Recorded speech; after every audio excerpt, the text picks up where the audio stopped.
শিরোনামটা দেখলেই বুঝতে পারবেন যে বাংলাদেশের অর্থের কি পরিমাণ অপচয়, কি পরিমাণ লুটপাট, তার আরেকটা উদাহরণ সামনে আনছি। 400 কোটি টাকা দামে রাশিয়ার 2 হেলিকপ্টার কিনে বিপাকে বাংলাদেশ। হেলিকপ্টার কিনছে এবং 298 কোটি টাকা পরিশোধও করা হয়েছে।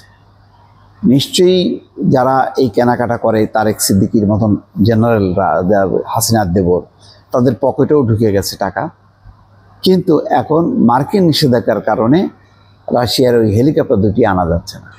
তাহলে কী হলো বুঝতে পারছেন? অর্ধেক পয়সা শোধও হয়ে গেছে, এখন সেই হেলিকপ্টার আনা যাচ্ছে না। রাশিয়ার কাছ থেকে 2টি হেলিকপ্টার কিনেছিল জুলাই গণঅভ্যুত্থানে ক্ষমতাচ্যুত আওয়ামী লীগ সরকার।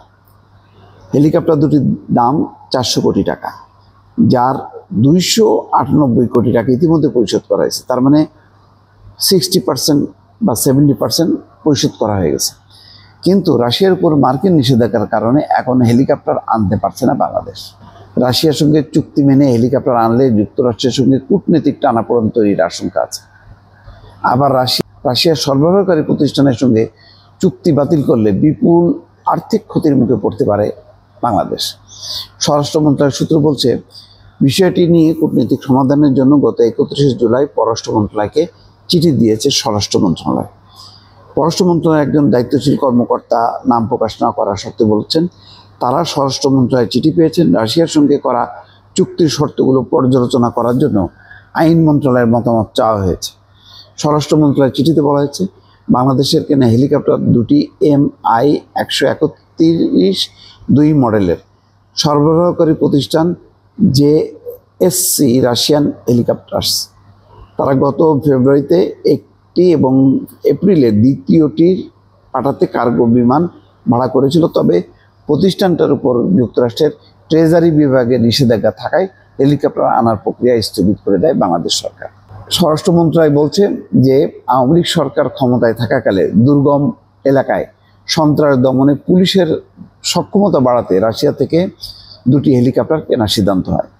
2021 সালের 10 ফেব্রুয়ারি পুলিশ দপ্তরে বাংলাদেশ পুলিশ এবং রাশিয়ার হেলিকপ্টার্স নামের প্রতিষ্ঠানটির মধ্যে স্মারক সমঝোতা হয়।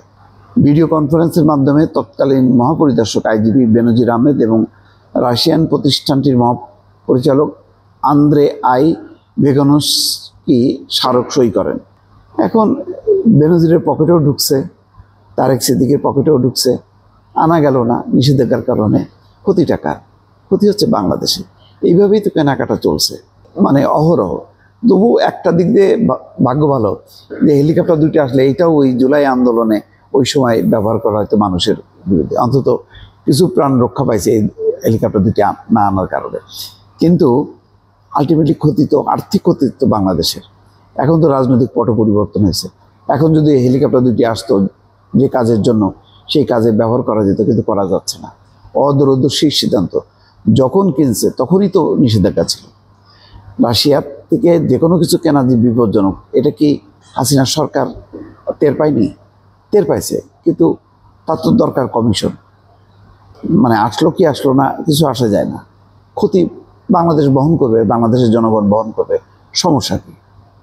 ভালো থাকবেন। আল্লাহ হাফেজ।